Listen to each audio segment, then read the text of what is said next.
Shiv K. Kumar's poem Indian Women from his anthology Cobwebs in the Sun captures the silent suffering and unacknowledged resilience of women in the Indian subcontinent.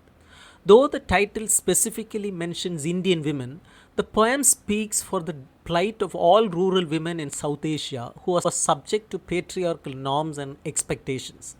The poet exposes how gender inequality has been deeply embedded in cultural, social, and familial structures over centuries. The poem begins by describing the Indian land as triple baked, a metaphor that suggests the country's long and complex history politically, culturally, and socially. Despite this rich heritage, the women who live within it are denied basic rights, including the rights to express their feelings and individuality. Only men are permitted to show anger or emotion, symbolized by their ability to etch angry eyebrows. Women, on the other hand, are trained from birth to remain calm, silent, and obedient. Even other women, unknowingly complicit in patriarchal systems, suppress the voices of their own gender.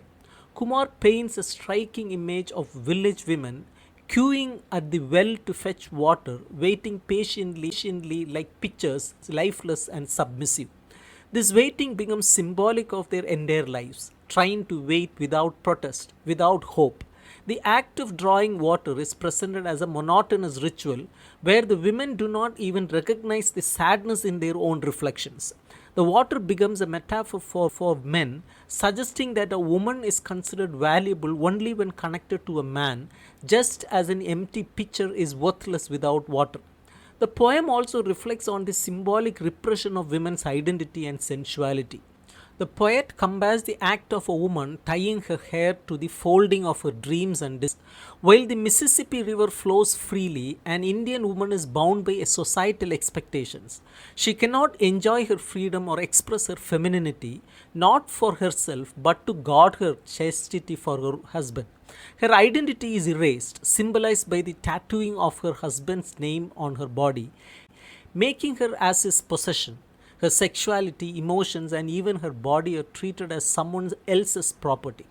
Love is denied to her. She waits endlessly for her husband's return, not out of emotional fulfillment, but as a part of a duty.